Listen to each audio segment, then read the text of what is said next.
வணக்கம் தினமலர் நேயர்களே, உரைகள் நிகழ்ச்சிக்குள் வரவேற்கின்றோம். இன்றைய தலைப்பு டெட் தேர்வு கட்டாயம், ஆசிரியர் கதி என்ன?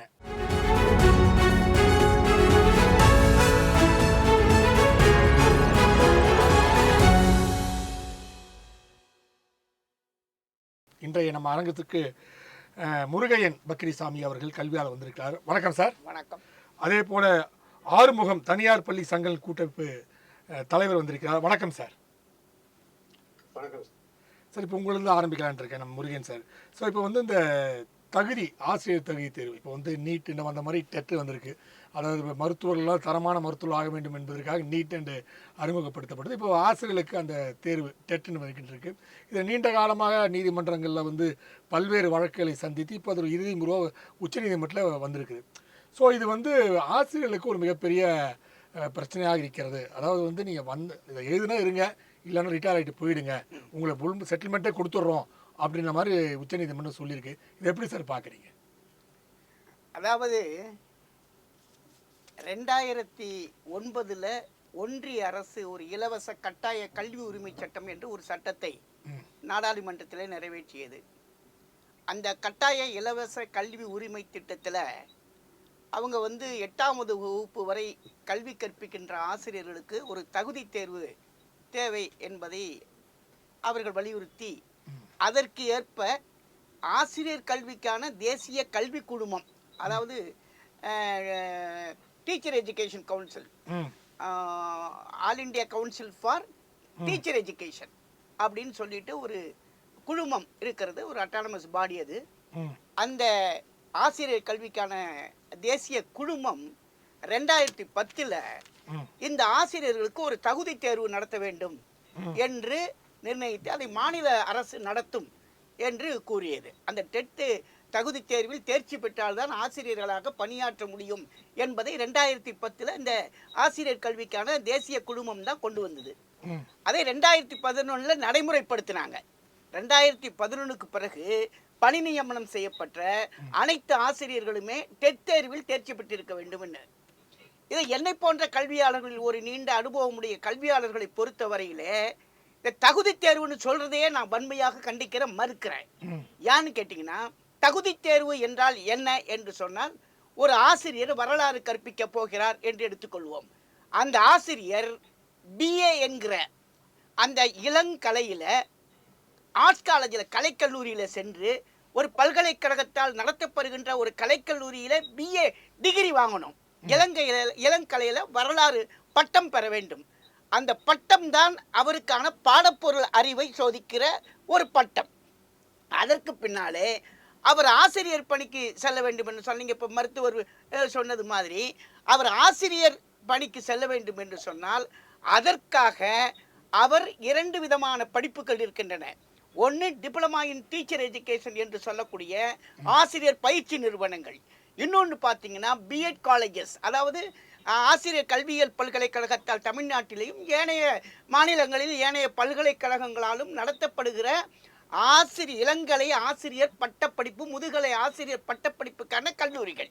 ஆகவே ஒரு இளங்கலை பட்டத்தை தன்னுடைய பாடத்திலே பெற்று அதற்கு பின்னாலே ஆசிரியர் பணியாற்றுவதற்குரிய தகுதியை அந்த பிஎட் அல்லது எம்எட் அல்லது டீச்சர் ட்ரைனிங்களை பெற்று ஒரு ஆசிரியர் வந்த பிறகு அவருக்கு மீண்டும் ஒரு டெட் தேர்வை நடத்த வேண்டும் என்று சொல்வது, அதை தகுதி தேர்வு என்று சொல்வது முற்றிலும் பொருத்தமற்ற ஒன்றாக நான் கருதுகிறேன்.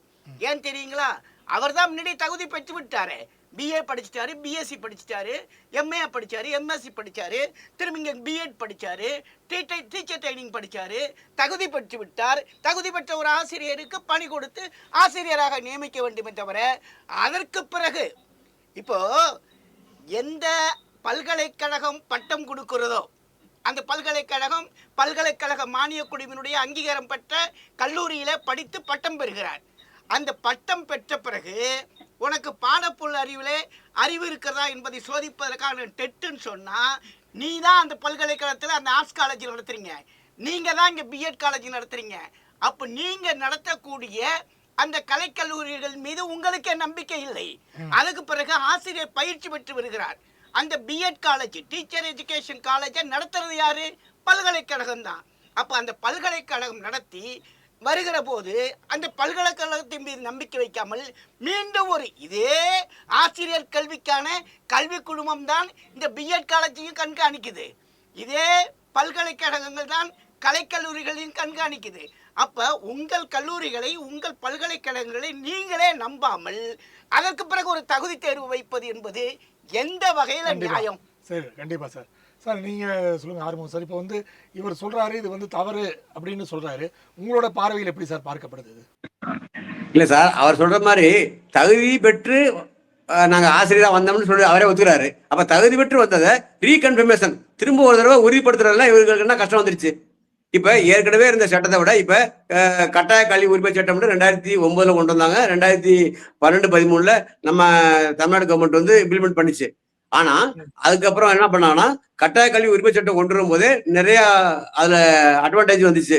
அப்படி பண்ணும்போது அந்த அட்வான்டேஜுக்கு உட்பட்டு வரும்போது அந்த இனிமேல் சேர போற எல்லா டீச்சர்ஸுமே டெட் எக்ஸாம் பாஸ் பண்ணியிருந்தாத்தேன்னு சொன்னாங்க.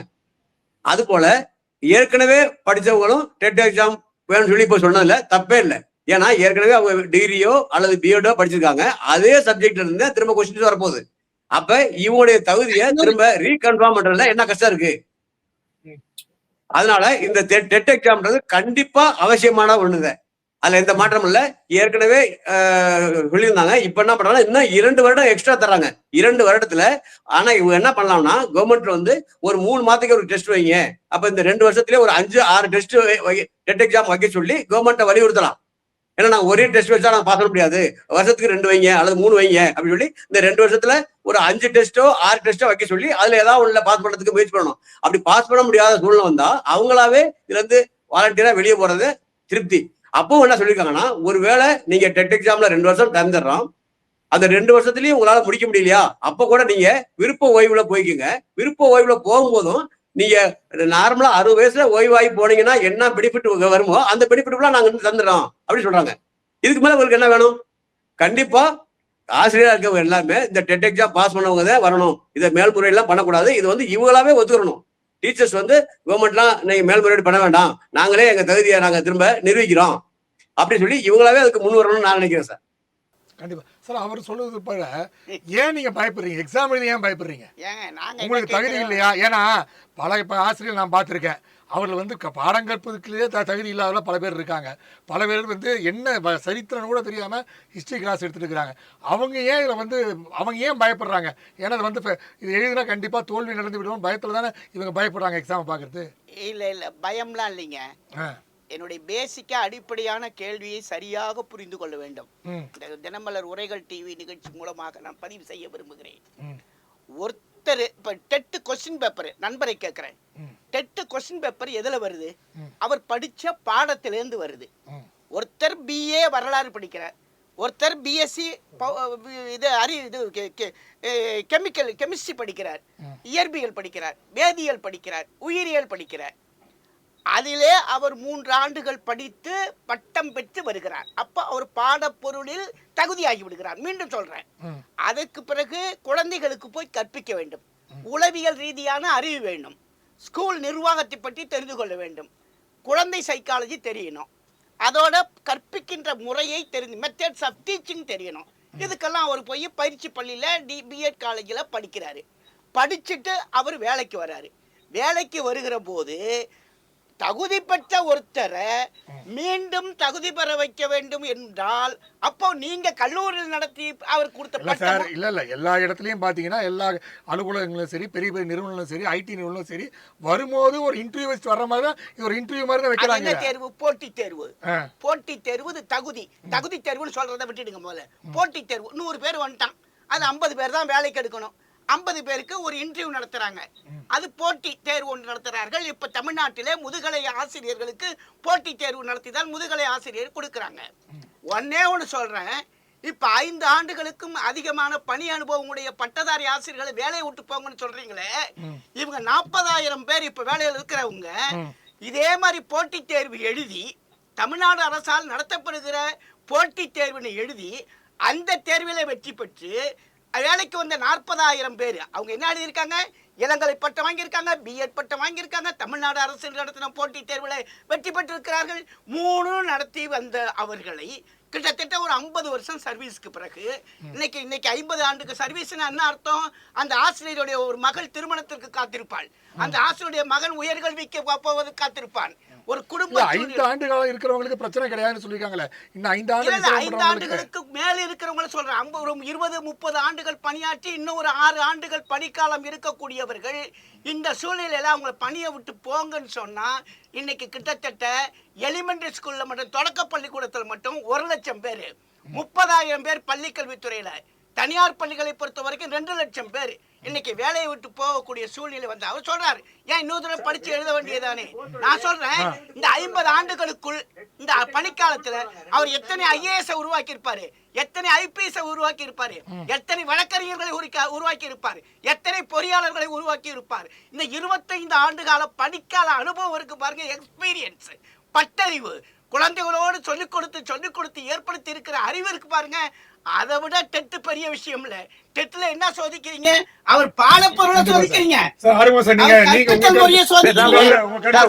உங்க அறிவை கொஞ்சம் கூர்மையேற்றிட்டீங்க. உங்க அறிவு இருக்கின்றத ஒத்துக்கிறோம். உங்க அறிவை வந்து இன்னும் கொஞ்சம் கூர்மையேற்றதுக்கான ஒரு வாய்ப்பை அதை பயன்படுத்திங்க. உங்க அறிவு எக்ஸ்பீரியன்ஸ் எல்லாமே கண்டிப்பா கூடியிருக்கு. அந்த எக்ஸ்பீரியன்ஸ் இன்னும் கூட்டுறதுக்கான ஒரு வாய்ப்பு இல்ல. இப்போ கிட்டத்தட்ட ஒரு 85,000 பேர் வந்து வேலை வாய்ப்பை இழக்கக்கூடிய சிக்கல் ஏற்படுதுன்னு சொல்லியிருக்காங்க புள்ளி விவரத்துப்படி. ஸோ இவர்களுக்கெல்லாம் இவர் என்ன சொல்றாரு? இவர் சொல்ற மாதிரி நாங்க இவ்வளவு வருஷம் அனுபவம் இருக்கு, இந்த அனுபவத்தை மீறியா டெட் இருக்க போகுதுன்னு கேட்கறாங்கல்ல. இல்ல சார், அனுபவத்தை மீறினா சார் இப்ப என்ன பண்றாங்கன்னா சார், அப்டேட் சார், எந்த ஒரு விஷயத்திலுமே அப்டேட் வரணும் சார். இந்த அப்டேட் வர்றதுக்கு இந்த டெஸ்ட் எக்ஸாம் கண்டிப்பா, டெட் எக்ஸாம் கண்டிப்பா வேணும் சார். ஏன்னா என்ன பண்றாங்கன்னா, ஒரு 30 வருஷத்துக்கு முடிச்சவங்க எல்லாம் பாத்தீங்கன்னா அப்டேட் ஆகாம இருக்காங்க. இந்த அப்டேட் ஆகிறதுக்கு கண்டிப்பா டெட் எக்ஸாம் வேணும். ஏன்னா இவங்களுக்கு என்ன கஷ்டம் சார், இவங்க அப்டேட் ஆயிருந்தாங்கன்னா இந்த 2 வருஷம் மட்டும் அவங்களுக்கு தேவையில்லை, ஃபர்ஸ்ட் டெஸ்ட்லயே பாஸ் பண்ணிக்கலாம். ஏன்னா கவர்மெண்ட் என்ன செய்ய போறாங்கன்னா, ஒரு வருஷத்துக்கு 2 எக்ஸாம் அல்லது 3 எக்ஸாம் வைக்க போறாங்க. அப்ப 6 எக்ஸாம் உங்களுக்கு வாய்ப்பு இருக்கு. அந்த 6 எக்ஸாம்லயும் பாஸ் பண்ண முடியலன்னா அவங்க கண்டிப்பா வெளியே போய் தான் ஆகணும். அப்ப தகுதி இல்ல ஆசிரியர் இல்ல சார். இல்ல நீங்க சொல்றது கரெக்ட். பட் இவங்க வைக்கிற விவரம் என்னன்னா, சார் நாங்க இவ்வளவு அனுபவம் பெற்றிருக்கோம், இவ்வளவு குழந்தை பயிற்சிகளை பெற்றிருக்கிறோம், பிஎட்லாம் முடிச்சிருக்கோம், எம்எட் முடிச்சிருக்கோம், இவ்வளவு முடிச்ச அப்புறம் எங்களுக்கு எதுக்கு திருப்பி இது ஒரு தேர்வா இருக்க வேண்டியிருக்கு? இது எங்களை வந்து திருப்பி சார், இவ்வளவு நாலேஜ் இருக்கும்போது இவங்க ஏன் சார் பாஸ் பண்ண முடியாது? இவ்வளவு நாலேஜ் இருக்காங்களா, இவங்க ஏன் பாஸ் பண்ண முடியாது சார்? இவ்வளவு அறிவு இருக்கு உங்களுக்கு, இவ்வளவு நாலேஜ் இருக்கு, இவ்வளவு எக்ஸ்பீரியன்ஸ் இருக்கு, இவங்க ஈஸியா பாஸ் பண்ணிடலாமே. 2 வருஷமே உங்களுக்கு தேவையில்லையே. இல்ல சார், இப்போ வந்து இந்த வேலை வாய்ப்பு என்பது சார், இந்த வேலை வாய்ப்பு கிட்டத்தட்ட இவர் சொல்ற 1 லட்சம், பட் புள்ளி விவரம் 85,000 பேருங்குது. இந்த 85,000 பேருக்கு அந்த வேலை வாய்ப்பு என்பது எவ்வளவு பெரிய கேள்விக்குறி. இது வந்து அவங்க வேலை வாய்ப்பு இழந்து விட்டால் குடும்ப சூழ்நிலை போன்ற நிகழ்வுகள் மிகப்பெரிய கேள்விக்குறியா முடியும் இல்லையா சார்? 2 வருஷம் டைம் இருக்கு சார், அதையும் யோசிக்க மாட்டேங்க. 2 வருஷம் டைம் கொடுத்து இன்னைக்கு வெளியே போய் சொல்லல, இன்னைக்கு ஒரு ஜியோ போட்டு ஒரு கோர்ட் ஆர்டர் போட்டு வெளியே போய் சொல்லல. 2 வருஷம் டைம் கொடுத்து அதுக்குள்ள நீங்க ப்ரிப்பேர்ட் ஆயிக்கீங்க. ப்ரிப்பேர்ட் ஆயிட்டு அதுக்குள்ள முடிச்சிருங்க. ஒரு வேளை முடிக்க முடியாட்டி நீங்க வெளியே போங்க. அது வெளியே சும்மா போய் சொல்லல, இல்ல பென்ஷன் கிடைக்கும், மற்றபடி எல்லா பெனிஃபிட்டும் கிடைக்கும், வெளியே போங்க. அடுத்து எலிஜிபிள் கேண்டிடேட்டா எலிஜிபிள் டீச்சர் சார். இப்போ இதுல என்ன சொல்றாங்க, 2011 RTE ஆக்ட் 2009 பிரிவு 2023 அடிப்படையாக அந்த தெளிவான விஷயங்கள் எதுவுமே சொல்லப்படவில்லை. இப்ப திடீர்னு இந்த விஷயத்தெல்லாம் கொண்டு வந்து சொல்றீங்களே, அந்த ஆக்டுக்கும் இந்த ஆக்டுக்கும் பல்வேறு பிரச்சனைகள் இருக்கேன்ட்டு ஆசிரியர் சங்க சார்பா நம்ம வினாக்களை எழுப்புறாங்களே சார். இல்ல சார், அந்த ஆக்ட்ல இருக்கு சார், அந்த ஆக்ட்ல இருக்கு. கண்டிப்பா டெட் எக்ஸாம் பாஸ் பண்ண சொல்லி ஆக்ட்ல இருக்கு. பிரைவேட் ஸ்கூல்ல ஒர்க் பண்றவங்க, ஈவன் பிரைவேட்ல ஒர்க் பண்றவங்க கூட டெட் எக்ஸாம் பாஸ் பண்ணா தான் பிரைவேட் ஸ்கூல்ல ஒர்க் பண்ண எலிஜிபிலிட்டி இருக்கு. அதுல ஆக்ட்ல இருக்கு. சரி, ஓகே சார். அதான் சார், 2011க்கு முன்னரே நியமிக்கப்பட்டவர்களுக்கு டெட் கிடையாது சார். எப்பவுமே ஒரு சட்டம் அமலுக்கு வந்த நாளிலிருந்து தான் அந்த சட்டம் வந்து அமலுக்கு வரும். அப்ப 2011 தான், 2009 கல்வி உரிமை சட்டம் தான், 2010 தேசிய கவுன்சில் போட்டாலும் 2011 தான் அதுக்கான ரூல் போட்டு கொண்டு வந்தாங்க. ஆகவே 2011 உள்ள பிறகு உள்ளவங்க எல்லாம் பாஸ் பண்ணவங்க தான். 2011க்கு முன்னாடி உள்ளவங்க எல்லாம் வந்து அதுக்கு முன்னாடி சட்டத்தை இயற்றுவதற்கு முன்னாலே பணிக்கு வந்தவர்கள். அவர்கள் நடுவுல வந்து 6 வருஷம் சர்வீஸ் இருக்கு. இன்னைக்கு போய் அவரை பணியிலிருந்து விலக்கி செல்லுங்கள் என்று சொன்னால் அவருடைய குடும்ப சூழ்நிலையை பின்னணியை கருத்தில் கொள்ள வேண்டும். பட்டறிவு அவர் சொல்ற அப்டேட் பண்ணணுங்கிறார் சார். நான் ஒத்துக்கிறேன், அப்டேட் ஆகணும். ஏன்னா ஒரு 20 வருஷத்துக்கு முன்னாடி ஆசிரியர்கள் அப்டேட், அதுதான் பணியிடை பயிற்சி, இன் சர்வீஸ் ட்ரைனிங். பள்ளிக்கூடத்தில் வேலை பார்த்து கொண்டிருக்கும் போதே கோடை விடுமுறையில் 1 மாத காலம் அவர்களுக்கு அப்டேட் பண்ணுவதற்காக ஒரு பயிற்சியை கொடுத்து கொண்டிருக்கிறது அரசாங்கம். அதை விட்டுட்டு நீங்க வந்து இப்ப தகுதி தேர்வுன்னு சொல்ல வேண்டாம் சார். ஏன்னா தகுதி தேர்வுங்கிறது BA B.Ed BSc B.Ed தான். அதுக்கு பிறகு ஒரு போட்டித் தேர்வு என்பது வேலைக்கு 100 பேர் வேணும் 50 பேர் வேணும்னா அதுக்காக ஒரு இன்டர்வியூ நடத்தலாமே தவிர எப்படி PG ரெக்ரூட்மெண்ட் டெஸ்ட் இப்போ தமிழ்நாடு நடத்துது அதே மாதிரி நடத்திங்க. ஆனால் இப்படி ஒரு தகுதி தேர்வு என்கிற அடிப்படையில் ஆசிரியர்களுக்கு துரோகம் இழைத்து, ஏன்னா ஒரு ஆசிரியர் சமுதாயத்தை மதிக்காமல் அவர்களை அந்த வயசுல வெளியே அனுப்புனீங்கன்னா இந்த நாட்டினுடைய கல்வி நிலை போனால், கல்வி பாதிக்கப்பட்டால், ஆசிரியர்கள் மனம் குமுறினால் அதனால் ஏற்படக்கூடிய விளைவுகளை பற்றி நம்ம சிந்திச்சு பார்க்கணும். ஆசிரியர்கள் அப்டேட் ஆகணும். 2011க்கு முன்னாடி இருக்கிறவங்களுக்கு இந்த தேர்வு எழுதினால்தான் நீங்கள் தொடர முடியும் என்று சொல்வது நியாயமல்ல என்பதுதான் எங்களை போன்ற பல கல்வியாளர்களும் ஆசிரியர் சங்கங்களின் கருத்தாக இருக்கிறது சார். ஆறுமுகம் சார், இப்போ இவர் சொல்ற மாதிரி ஏற்கனவே இருக்கும்போது கண்டிப்பா அப்டேட் ஆயிருப்பாரு அவரே ஒத்துக்கிறாரு. அப்ப அப்டேட் ஆயிட்டா அந்த எக்ஸாம் ஈஸியா பாஸ் பண்ணிடலாம். இப்ப ஒரு பெரிய ஒரு பொறுப்பு கொண்டு இருக்கு. வருங்கால சமுதாயத்தை கட்டமைக்கிற ஒரு ஆசிரியர்கள் வந்து எப்படி இருக்கணும்? கண்டிப்பா பெரிய லெவல்ல நாலேஜா அப்டேட் இருக்கணும். அதுக்காக என்ன பண்ணோம்னா இந்த டெட் எக்ஸாம் பாஸ் பண்ணா இவங்க ஒருவேளை வரலைன்னா புதுசா வர்றாங்க டெட் எக்ஸாம் பாஸ் பண்ணி அப்டேட்டா வர்றவங்க இன்னும் சிறப்பான ஒரு சிறந்த எதிர்கால சந்ததியை உருவாக்குவாங்க. அதனால ஒண்ணு இவங்க தகுதி ஆக்கிரட்டும், இல்லைன்னா வழி விட்டுட்டு தகுதியானவர்களுக்கு வழி விட்டு வெளியே போட்டோம். இல்ல சார், 2011 படி பாத்தீங்கன்னா B.Ed DTED அதை சேர்ந்து பயிற்சி பட்டு சேர்ந்தவர்களை விட முன்தேறியிட்டு டிஎட் திணிப்பது வந்து அதை திணிக்கிறது வந்து பெரிய கஷ்டம். ஏன்னா ஏற்கனவே B.Ed DTEDலாம் முடிச்சிருக்காங்களே, ஏன் அவங்க கிட்ட திணிக்கிறீங்கன்னு ஆசிரியர் சங்கம் வினாக்களை எழுப்பியிருக்கு சார். அவங்க பழைய டாக்டருக்கெல்லாம் இப்போ போய் இது சொல்லுவீங்களா? டெட் எக்ஸாம் சார், இப்போ இதே டெட் எக்ஸாமுக்கு பயப்படுறாங்களா சார்? பாஸ் பண்ண முடியாதுன்னு சொல்றாங்களா? இப்போ 1,67,000 பேர் இது வரைக்கும் டெட் எக்ஸாம் பாஸ் பண்ணிருக்காங்க. 2012க்கு அப்புறம் 1,67,000 பேர்ல 1,35,000 பேர் டெட் எக்ஸாம் பாஸ் பண்ணிட்டு எக்ஸாம் பாஸ் பண்ண முடியாது, ஸ்கூல் போக முடியாம இருக்காங்க. பிரைவேட் ஸ்கூல்ல தான் ஒர்க் பண்றாங்க. டெட் எக்ஸாம் பாஸ் பண்ணிட்டு 1,35,000 பேர் வந்து அரசு பணியை எதிர்பார்த்து உட்காந்துருக்காங்க. அப்ப அவங்களுக்கு தராம டெட் எக்ஸாம் பாஸ் பண்ண முடியாதுன்னு சொல்றாங்க. இவங்களுக்கு எப்படி தர முடியும் சார்? அது ஒரு விஷயம். இப்போ நீங்கள் இந்த டெட் எக்ஸாம் எடுத்துனா தான் ப்ரைவேட் ஸ்கூல்லையும் அனுமதிக்கப்படுவார்கள்னு ஒரு விஷயம் சொல்லப்படுது இல்லையா? ஸோ ஆனால் இந்த டெட் எக்ஸாம் எழுதி ப்ரைவேட் ஸ்கூலுக்கு போனவர்களுக்கும் அந்த சம்பள வரம்பு என்பது வந்து அந்த அளவுக்கு இருக்காது. அவங்க வைக்கக்கூடிய செலவு நிலையம் தான் இருக்கப்படும். இவ்வளவு கஷ்டப்பட்டு டெட் எக்ஸாம் எழுதி ஒரு ப்ரைவேட் ஸ்கூலில் போய் வேலைக்கு சேர்ந்தாலும் கூட சம்பளம் என்பது வந்து குறைந்த அளவு தான் கொடுக்கப்படும். ஸோ அது ஏன் எழுதணும்னு வினா வரும் இல்லையா? ஆமாம், நிச்சயமாக. அதாவது இப்போ சொல்கிறேன், சுயநிதி பள்ளிகளில், தனியார் பள்ளிகளில், அவர் தனியார் கூட்டம் சொல்றாரு, தனியார் பள்ளிகளில் பணியாற்றக்கூடிய ஆசிரியர்களில் பலர் டெட்டு தேர்ச்சி பெறுவதில்லை. இன்னைக்கு ஒரு 3 லட்சம் பேர் டெட்டு பயிற்சி பெறாமலே அங்க இருக்கிறாங்க. அவங்களுக்கு குறைவான சம்பளம் வழங்கப்படுகிறது. ஒரே பணி, ஒரே ஊதியம், ஒரே சம்பளம் என்பதுதான் நாங்கள் கேட்பது. தனியார் பள்ளிகளிலேயும் முழு தகுதியுடைய கல்வி தகுதியுடைய ஒரு ஆசிரியருக்கு அரசாங்கத்துக்கு கொடுக்கக்கூடிய சம்பள அளவு கொடுக்க வேண்டும் என்பதில் எந்த விதமான மாற்று கருத்தும் இல்லை. ஆனால் அதே நேரத்தில் மாற்றாம் தாய் மனப்பான்மையோடு அரசு பள்ளிகளில் பணியாற்றுகிறவர்களுக்கு டெட் தேர்வு அவசியம், தனியார் பள்ளிகளில் பணியாற்றவர்களுக்கு டெட் தேர்வு அவசியம் இல்லை என்று சொல்லிவிட்டு, ஆனால் இன்றைக்கு 3இல் 2 மடங்கு குழந்தைகள் தனியார் பள்ளிகளில் படித்துக் கொண்டிருக்கிறார்கள். அந்த ஆசிரியர்களுக்கு டெட்டை பற்றி எந்த விதமான கவலையும் இல்லை, அதை பற்றி யாரும் போய் பார்க்கறதும் இல்லை. 2வது, கல்வியல் படிப்புகளை, கல்வியல் கல்லூரிகளை, B.Ed தரக்கூடிய கல்லூரிகளை தரப்படுத்துங்கள். ஆசிரியர் பயிற்சி நிறுவனங்களை தரப்படுத்துங்கள். கல்லூரிகளில் தரகிற பட்டப்படிப்பிலே அந்த பட்டப்படிப்பிலே ஆழ்ந்த பொருள் இருக்கிறதா என்று சோதித்து பார்த்து அங்கெல்லாம் சோதிங்க, அங்க தரமானதா கொண்டு வாங்க. அவர்களுக்கு மேலும் ஒரு தகுதி தேர்வை, அது நான் ஒரே ஒரு கேள்வி கேட்கிறேன் சார். இன்னைக்கு டாக்டர்ஸ் எத்தனையோ பேர் இருக்காங்க. நீட் எப்போ வந்தது? 2017 வந்தது. 2017க்கு முன்னரே MBBS பட்டம் பெற்று பணியாற்றக்கூடிய அனைத்து மருத்துவர்களும் நீட்டை திருப்பி எழுதுங்கயா. சொல்ல முடியுமா? சொல்ல முடியாது. டாக்டருக்கு, பொறியியலாளர்கள் 2000 பொறியியல் கல்லூரிகளை பொறுத்தவரையிலையும் நீங்க எப்பவோ படிச்சவங்க, உங்க நாலேஜ் அப்டேட் பண்ணணும். நாங்க வந்து ஒரு டெட் எக்ஸாமினேஷன் மாதிரி நாங்க ஒரு இன்ஜினியரிங் எலிஜிபிலிட்டி டெஸ்ட் நடத்த போறோம், சொல்ல முடியுமா? அப்ப என்ன இலக்காரம் ஆசிரியர்கள் என்றால், ஆசிரியர்கள் படிச்சதை விட சொல்லிக் கொடுக்க பட்டறிவு சார், எக்ஸ்பீரியன்ஸ் சார். அவங்க அப்படி எக்ஸ்பீரியன்ஸுக்கு போய் ஏன் பரீட்சை எழுதக்கூடாது? ஏன்னா அவங்க சின்ன குழந்தைங்களை திரும்பி பரீட்சை வைக்கிறதுக்கு பணியிடை பயிற்சி நடத்துங்க. கோச்சிங், லேர்னிங் அண்ட் டீச்சிங்கை பற்றி சொல்லுங்க. நீங்கள் திருப்பி டெட்டில் என்ன கேட்குறீங்க? X+Y² என்னன்னு கேட்குறீங்க. அது பாடப்பொருள் அறிவு சார். அது எதுக்கு டீச்சருக்கு? டீச்சருக்கு டீச்சர் ஆட்டிடியூட் மேலே விருப்பம் இருக்கா? குழந்தைகளுக்கு சொல்லிக் கொடுக்குற ஆர்வம் இருக்கா? அது தொடர்பான கேள்விகள் டெட்ல கிடையாது. மறுபடியும் அவர் படிச்ச படிப்புல, அவர் படிச்ச படிப்புல சோதித்து பார்ப்பதற்கு அவர் என்ன திரும்ப திரும்ப சோதிச்சு பார்த்து இல்லைன்னா நீ வெளியே போனான்னு சொன்னா இது ஒரு மிக மிக அனுதாபப்படக்கூடிய இந்த ஆசிரியருடைய குடும்பம் நடுத்தருவில் வந்துடும். காமராஜ் மண்ணாங்கட்டிக்கு என்ன சார் சொன்னாரு? மண்ணாங்கட்டிங்கிறார், வேலையை விட்டு போங்கன்னாரு. மண்ணாங்கட்டி அழுதான். உடனே சொன்னார், தப்பு நான் பண்ணது, இனிமேல் வருகிறவனுக்கு குவாலிஃபிகேஷன் வேணும், உனக்கு பரவாயில்லப்பா அப்படின்னாரு. அப்படி சொல்லுங்க, இனிமேல் வருகிறவர்கள் டெட் தேர்வு எழுதட்டும் அப்படின்னு கூட சொல்ல, டெட் தேர்வே தேவையில்லைங்கிறலாம். ஆனா ஒரு நியாயம் சொல்லுங்க. சார் இப்போ சார் நீங்க சொல்றது மாதிரி அரசு ஆசிரியர்களுக்கு தான் இது போன்ற பிரச்சனை இருக்கு, தனியார் ஆசிரியர்களுக்கு இந்த பிரச்சனையெல்லாம் இல்லையே. தனியார் ஆசிரியர்கள் பல பள்ளிகள்ல வந்து டெட் எழுதாம தானே பல ஆசிரியர்கள் பணிபுரிந்து கொண்டிருக்கிறாங்க சொல்றாங்களா? போதிய சம்பளம் கூட தனியார் பள்ளிகளுக்கு கொடுக்கப்படுகிற குற்றச்சாட்டு ரொம்ப நாளா இருக்கு சார். 6ல் ஒரு பங்கு தான் வாங்குறாங்க.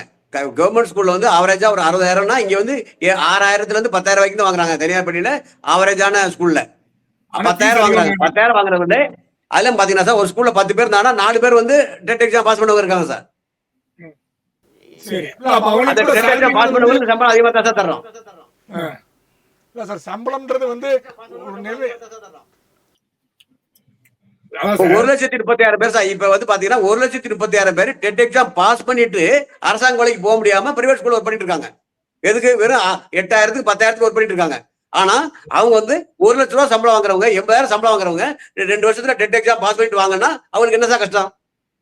இது எப்படி சார் சகிக்க முடியும்? ஒரு எதிர்கால சமுதாயத்தை உருவாக்குறது நீங்க தான். அதனால நீங்க கொஞ்சம் ரெஃபரன்ஸ் பண்ணிக்கோங்க, திரும்ப கொஞ்சம் 2 வருஷம் டைம் தர்றோம் பண்ணிட்டு வாங்கன்றது கண்டிப்பா சந்தோஷமா ஏத்துக்கிறோம் சார். இன்னைக்கு காலையிலோட ஒரு பேட்டி நான் பார்த்தேன், இது வந்து நாங்க சந்தோஷமா ஏத்துக்கிறோம். ஆனா சில பேர் எதிர்ப்பாங்கன்னு அவங்க சங்க தலைவர்லயே ஒருத்தர் சொல்லியிருக்காரு. கண்டிப்பா நாங்க 2 வருஷத்துல பாஸ் பண்ணிடுவோம். என்னன்னா எக்ஸாம் வந்து கொஞ்சம் அதிகமா வைக்கணும், ஒரு வருஷத்துக்கு ஒரு 3 எக்ஸாம் அல்லது 4 எக்ஸாம் வைக்கணும், வச்சுட்டா எங்க டீச்சர்ஸ் எல்லாம் பாஸ் பண்ணிடுவாங்க அப்படின்னு ஒருத்தர் சொன்னாரு. நான் கேட்டேன். அதனால இவங்க எல்லாரும் மனமும் வந்து ஏத்துக்கணும் சார். சரி சார். சரி, இப்போ அவர் சொல்றாரு என்ன, எல்லா இடத்துலயும் 2 பிரிவுகள் இருக்கதான் செய்யும். எல்லா விஷயங்களும் 2 சிந்தனை இருக்கும், 2 செயல்பாடுகள் இருக்கும். அதனால ஒரு பிரிவினர் வந்து இந்த தேர்வை வந்து அக்செப்ட் பண்ணிக்கிறாங்க, ஒரு சில பிரிவினர் அக்செப்ட் பண்ண மாட்டேங்கிறாங்கன்ற விஷயத்தை சொல்றாரு. அதே போல அக்செப்ட் பண்ணக்கூடிய செயல்பாடுகள் இருக்க தானே செய்யுது சார். பெரும்பான்மையான சங்கங்கள் எதிர்ப்பு தெரிவித்திருக்கின்றன. தமிழ்நாடு அரசு கூட, தமிழ்நாடு அரசினுடைய மாண்புமிகு கல்வி அமைச்சர் அவர்கள் இந்த பிரச்சனையை நாங்கள் கையில் எடுத்துட்டு எந்த ஆசிரியரும் பாதிப்படையாதவாறு நாங்கள் சட்டப்பூர்வமாக அந்த தீர்ப்பு முழுமையாக வந்த பிறகு எங்களுடைய சட்ட வல்லுநர்களுடன் கலந்து ஆலோசித்து இதற்கான தீர்வுகளை பார்ப்போம். அப்படி இல்லைன்னா கூட எந்த ஆசிரியரும் கவலைப்பட வேணாம், உங்களை 50 வயசுல 52 வயசுல நாங்கள் வீட்டுக்கு அனுப்பி உங்கள் நடுத்தருவில் நிறுத்த மாட்டோம், எங்கள் கையில் இருக்கு, நாங்கள் பார்த்துக்கொள்கிறோம், உங்களுடைய வாழ்க்கையை நாங்கள் கவனித்துக் கொள்வதற்கு தமிழ்நாடு அரசு தயாராக இருக்கிறது என்று சொன்னால் இவர்களுக்கென்று ஒரு சிறப்பு தேர்வு நடத்தி, இவர்களுக்கென்று ஒரு சிறப்பு தேர்வு, அந்த தேர்வில் இப்படி போட்டு பாடப்பொருள்லாம் போட்டு இதெல்லாம் போட்டு ஆக்சிஜன் தயாரிப்பது எப்படி, அந்த கேள்விலாம் கேட்க கூடாது. அப்படி கூட இல்லை.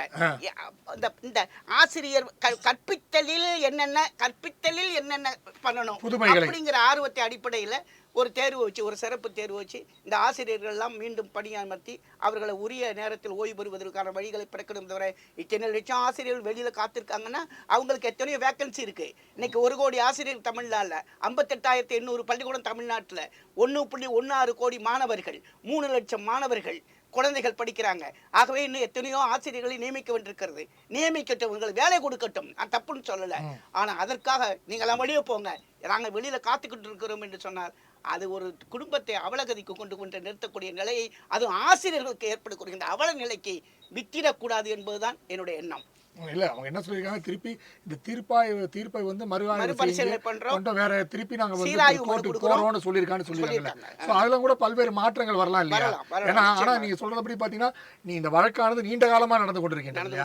இப்போ வந்து மகாராஷ்டிரத்துல போட்டிருக்காங்க, ஆசிரியர்களுக்கு பாதிப்பு வராமல் எதையும் செய்யணுங்க, மாணவர்களுக்கும் ஆசிரியர்களுக்கும். ஆமா, இப்ப இந்த தீர்ப்பு வந்து நீங்க சொன்ன மாதிரி புள்ளி விவரத்தைப்படி 85,000 பேருக்கு சிக்கல் ஏற்படும் சொல்லப்பட்டிருக்கு.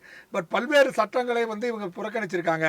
அதாவது வந்து கிட்டத்தட்ட டெட் வந்து சமத்துவ உரிமை பிரிவு 14, அதுபடி வந்து பணி வாய்ப்பு பிரிவு 16, தொழில் சுதந்திரம் பிரிவு 19(1), சொத்துரிமை பிரிவு 307 போன்ற விஷயங்கள் எல்லாமே மீறி இருக்காங்க. இந்த விஷயத்துல சொல்லியிருக்காங்க. நீங்க எப்படி சார் பாக்குறீங்க? அதாவது சார், கல்வி கொடுக்கக்கூடிய உரிமை வந்து மாநில அரசுக்கும் மத்திய அரசுக்கும் தான் சார் உண்டு. ஆ. இந்த கல்வி கொடுக்கக்கூடிய பொறுப்பை மாநில அரசு முழுமையாக கையிலே எடுக்குமே ஆனால் அந்த பிரச்சனையே வராது. தனியார் பள்ளியில் முழு தகுதி பெற்று அவங்க குறைவான சம்பளம் வாங்குகிறார்கள், அரசு பள்ளிகளை அதிக சம்பளம் வாங்கி கொண்டிருக்கிறார்கள் என்ற பிரச்சனையே கிடையாது. இது ஒரு பொது பள்ளிகளாக, இப்படி மேலை நாடுகள் என்ன இருக்கு, பள்ளிக்கூடத்தை அரசாங்கம் தான் நடத்துது. அது அருகமை பள்ளி தான். எந்த பகுதியில் இருக்காங்களோ அந்த குழந்தை அந்த பகுதியில் இருக்கிற பள்ளிக்கூடத்தில் சேர்க்கணும். இப்படி எல்லா பள்ளிகளும் பொது பள்ளிகளாக, அருகமை பள்ளிகளாக அரசே 8 பள்ளிகளை நடத்துவேயானால், பள்ளிகளுக்கு வேண்டிய உள்கட்டமைப்பு வசதிகளை ஏற்படுத்தி தருமையானால், அனைத்து வகுப்புகளுக்கு ஆசிரியர்கள் நியமிக்குமே ஆனால் இந்த பிரச்சனை தீர்ந்து விடும் சார். அதற்கு பிறகு நம்முடைய கலைக்கல்லூரிகளில் கொடுக்கப்படுகிற பட்டப்படிப்பில் தருகிற அந்த பட்டத்தினுடைய உண்மைத்தன்மை, அதே மாதிரி ஆசிரியர் கல்வியியல் கல்லூரிகளில் கொடுக்கப்படுகிற அந்த பட்டத்தினுடைய உண்மைத்தன்மையை சோதித்தறிந்து சரியான, இப்போ வந்து கல்லூரிக்கே போகாம பட்டம் வாங்கலாம் சில பேர், அப்பெல்லாம் வாங்கக்கூடாது. அதனால தான் டெட்டை கொண்டாந்தீங்க. டெட்டை கொண்டாடாதீங்க. டெட்டுக்கு வந்து இந்த பல்கலைக்கழகத்தை தரப்படுத்துங்கள், கல்லூரிகளை தரப்படுத்துங்க. அதை விட்டுட்டு வாழை துண்டை விட்டுட்டு வாழை போய் பிடிக்கக்கூடாது சார். துண்டை இறுக்கி பிடிங்க கழுத்தில், அப்போ மாடு நின்றுடும். அதை விட்டு வாழை பிடிச்சிக்கிட்டு இருக்கீங்க. வாழை பிடிக்கிற போது தவறுச்சுன்னா போய் வேலையை விட்டு போடாங்கிறீங்க. இதெல்லாம் வந்து சமுதாயத்தை சீர்குலைக்கும் என்றுதான் என்னுடைய கருத்து. ஆமாம் சார். இன்னொரு விஷயம் என்ன சொல்கிறாங்கன்னா, யூஜிசி மற்றும் என்சிடிசி அதில் தகுதி பெற்ற ஆசிரியர்களும் கூட எதுக்கு மறுபயிற்சி இது மாதிரி தகுதி தேர்வு எடுக்கிறீங்க, அவங்களாம் முழுமையாக யூஜிசியும் என்சிடிசியும் முடிச்சிருக்காங்களே என்ற கேள்வியும் வைக்கிறாங்களே சார். இல்ல சார், அது வந்து பாத்தீங்கன்னா இவர் சொல்றது வந்து இனிமேல் தரப்படுத்துகின்றாரு. இனிமேல் வரவங்களுக்கு தரப்படுத்துறாங்க. இனிமேல் போடுற ஒவ்வொரு டீச்சருமே டெட் எக்ஸாம் முடிச்ச உடனே போடுறாங்க.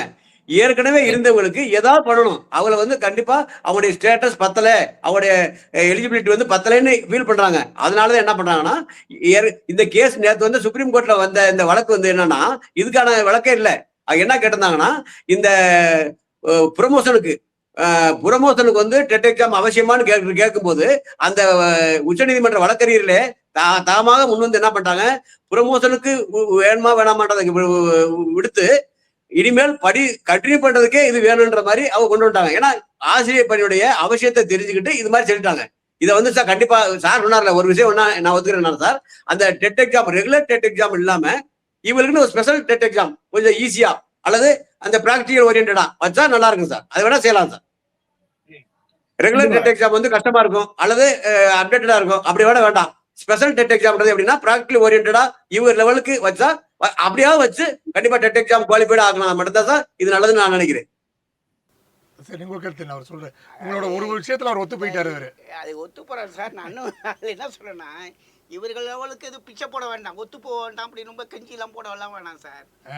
சார் ஆசிரியர் தேர்களுக்கு வைக்கிற தேர்வு எது அடிப்படையில் இருக்கணும்னா, அவர்களுக்கு குழந்தைகளை கற்பிப்பதிலே ஆர்வம் இருக்கிறதா. சிங்கப்பூர்ல எப்படி செய்யறாங்க அந்த மாதிரி ஆர்வம் உள்ளவங்களை தான் சார் வாத்தியார் வேலைக்கே எடுப்பாங்க. அந்த ஆர்வம் இருக்கிறதா, அந்த ஆர்வத்தை வளர்க்க நீங்கள் என்ன செய்வீங்க, அந்த குழந்தைகளோட எப்படி அப்ரோச் பண்ணுவீங்க, குழந்தைகள் மீது உங்களுக்கு அன்பு செலுத்துவதற்கான மனத்தில் இருக்குதா, அது அப்படி உள்ள கேள்வி தான் கேட்கலாமே தவிர திரும்பியும் அவங்க பிஎஸ்சியில் படித்ததையும் அவங்க பிஎட்ல படித்ததையும் கேட்காதீங்க, கேட்க வேண்டாம். அதோட மட்டும் இல்லை, ஒரு ஆசிரியருக்கு மிகப்பெரிய தகுதியே அவருடைய அனுபவம் தான். நான் முதல்ல 1972 ஆசிரியராக வரும்போது எனக்கு 25 விழுக்காடு தான் தெரியும். ஆனால் 2001 தமிழ்நாடு அரசு, 2003 மத்திய அரசு விருது கொடுத்தாங்க. ஏன் கொடுத்தாங்கன்னா, என் அறிவை டெட் எழுதி அப்டேட் பண்ணல, நான் பாடம் சொல்லி கொடுத்தேன் பாருங்க பிள்ளைங்களுக்கு. அவங்க கேட்டாங்க பாருங்க கேள்வி, மாணாக்கர்கள் கேட்கின்ற கேள்விக்கு பதிலளித்து வளர்த்து கொண்டனுடைய அறிவு. என்கிட்ட படித்தவன் தான் சார் இன்னைக்கு பல பேர் இருக்கான், பெரிய பெரிய படிப்பில் இருக்கான், வெளிநாடுகளில் இருக்கான், என்ஜினியராக இருக்கான், டாக்டராக இருக்கான், வக்கீலாக இருக்கான். அந்த அனுபவம் தந்த படிப்பே எங்களுக்கு போதுமானது.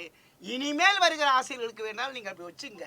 இருக்கிற ஆசிரியர்களை தொல்லைப்படுத்தாமல் அவர்களை நல்லா ஊக்கப்படுத்தி கற்பிப்பதற்கான அந்த ஊக்கத்தை தர வேண்டும் என்பதுதான் தமிழ்நாடு அரசுக்கும் ஒன்றிய அரசுக்கும் என்னுடைய அன்பான வேண்டுகோள். உங்களோட இறுதி கருத்து என்ன சார்? சார் சொல்லிட்டாரு, உங்க கருத்து? ஆனா கண்டிப்பா டீச்சர்ஸ் 5 வருஷத்துக்கு மேற்பட்டு ரிட்டையர்ட் ஆகிற சூழ்நிலை இருக்கவங்க கண்டிப்பா எக்ஸாம் எழுதிதான் தான் ஆகணும். என்ன பண்ணலாம்னா கொஞ்சம் டெட் எக்ஸாமுடைய கவுண்டிங் கூட சொல்லலாம். அடுத்து வந்து ஸ்பெஷல் சார் சொன்னார் பாருங்களேன், டிகிரியில உள்ள கொஸ்டின்ஸ் கேட்க வேண்டாம், பிஎட்ல டிடிஎட்ல படிச்சது கேட்கலாம் சொல்றாரு. அது நல்ல பாயிண்ட். அதவே திரும்ப கொஸ்டினா வர்றதா நல்லா இருக்கும். அதுல என்ன பண்ணலாம்னா இந்த டெட் எக்ஸாமுக்குள்ள இப்ப நடைமுறையில் உள்ள மாதிரி கேட்கட்டும். இந்த ஸ்பெஷல் டெட் எக்ஸாம்ல என்ன பண்ணலாம்னா இந்த பிஎட்லயோ டிடிஎட்லயோ டீச்சிங் குவாலிஃபைடா என்ன இருக்கணுமோ அதை மட்டும் கேட்டு இவளை வந்து ரெஃபரன்ஸ் பண்ணி இவளை அப்கிரேட் பண்றதுக்கான டெஸ்ட்டும் கண்டிப்பா வைக்கணும். வச்சு பாஸ் பண்ணி வந்தாதான் சார் எதிர்கால நல்ல தலைமுறையை உருவாக்க முடியும்னு என்னுடைய இறுதி கருத்தா நினைக்கிறது. நன்றி சார். உங்க இறுதி கருத்து என்ன சார்? அவர் சொல்றாரு. நான் மீண்டும் மீண்டும் சொல்வது, இந்த இருக்கிற ஆசிரியர்களுக்கு எந்த பாதிப்பும் இல்லாமல் அதே நேரத்தில் கல்வியியல் கல்லூரிகளையும் ஆசிரியர் பயிற்சி நிலையங்களையும் கல்லூரிகளில் கிடைக்கிற படிப்பினுடைய தரத்தையும் மேம்படுத்தி எல்லா ஆசிரியர்களுக்கும் வாய்ப்பு வழங்கி இந்த மாநிலத்தை பொறுத்தவரையிலே இங்கே பொதுப்பள்ளிகளாக அனைத்து பள்ளிகளையும் அரசாங்கமே ஏற்று நடத்த வேண்டும். எல்லோருக்கும் கல்வி கொடுக்கக்கூடிய பொறுப்பை மாநில அரசும் மத்திய அரசும் ஏற்றுக்கொள்ள வேண்டும் சார். அதான் என்னுடைய. கண்டிப்பாக சார். உங்கள் கருத்துக்களை தெரிவித்த திரு முருகையன் பக்ரிசாமி அவர்களுக்கு நன்றியை தெரிவித்துக் கொள்வோம். அதே போல திரு ஆர்வம் அவர்களுக்கு நன்றியை தெரிவித்துக் கொள்வோம். நேரிலே மீண்டும் அடுத்த உரைகள் நிகழ்ச்சியில் சந்திப்போம். அதுவரை நன்றி, வணக்கம்.